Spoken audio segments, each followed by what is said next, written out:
దేశాన్ని ఒక రాజు పరిపాలన చేస్తున్నాడు. ఆయన దగ్గర 3 మంత్రులు ఉన్నారు. మంత్రులకి ఇలాగ చెప్పినారు రాజు, మీరు వెళ్ళి మీకు కానీ నాకు కానీ ఒక వారానికి అవసరమైన ఆహారం సిద్ధం చేసుకుని రండి. నేను దాన్ని చూడను, కానీ నేను చెప్పిన మాట మీరు వినాలా, వెళ్ళి తీసుకొని రావాలని. వాళ్ళు ఏం చేశారంటే సరే 3 బయలుదేరారు. ఒక్కొరు ఒక్కో దారిని వెళ్ళారు అనుకుంటా. ఒక ఆయన ఒక దారిని వెళ్ళాడు.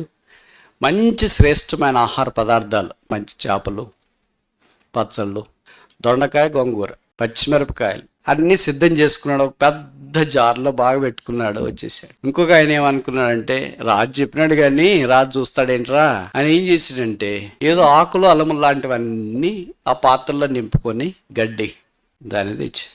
ఇంకొక ఆయన ఏం చేశాడంటే రాజు చూస్తాడా ఏంటి అని ఎట్లు నిన్ను పాత్ర అట్లే తీసుకొని వచ్చేసాడు. రాజు ఆజ్ఞాపించినాడు, ఆ 3 వ్యక్తులు ఎక్కడ?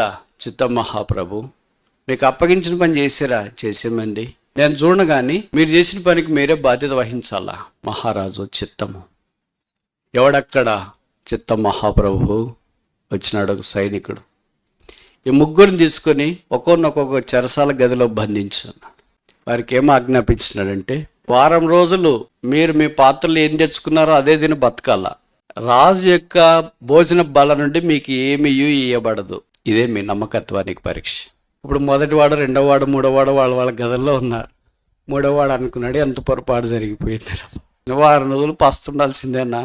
అలాగే రెండోవాడు దగ్గరికి వచ్చిన, ఏంటో నీ సంగతి? అయ్యో నేను కూడా చాలా పొరపాటు చేసిన, గడ్డి తెచ్చుకున్నాడు. మొదటివాడి దగ్గరికి వచ్చినాడు, మంచి భోజనం అన్ని పచ్చళ్ళన్నీ తెచ్చుకుని రోజు తింటా ఉన్నాడు. అవ్వ చాలా బాగుంది. వారం అయిపోయిన తర్వాత రాజు 3 పిలిచినాడు. మూడోవాడేమో మంచం పట్టిపోయినాడు. రెండోవాడు గడ్డి తిని గడ్డి మాదిరి అయిపోయినాడు. మొదటివాడేమో బాగా నిలబడి ఉన్నాడు. రాజు అన్నాడు, 3వ వారిని 2వ వారిని నా సంస్థానంలో నుండి తీసివేస్తున్నాను. మొదటివాడు మాత్రమే నా సంస్థానంలో మంత్రి.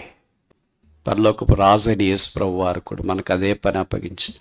మీరు వెళ్ళి మీకు ఇవ్వబడిన తలాంతులను వ్యాపారం వల్ల సంపాదించండి. 1, 2, 5. ఇప్పుడు మనం ఏం చేస్తున్నాం? మరి వాటిని వాడుకుంటున్నామా, సంపాదిస్తున్నామా లేదా? దేవుడు ఏం చేస్తాడులే, ఆయన ఏం పట్టించుకుంటాడులే. ఇంత నష్టాలు, ఇంత ఘోరాలు ఇన్ని జరుగుతుంటేనే చూడట్లేదే, మనల్ని ఏం చూస్తాడా ఏంటి?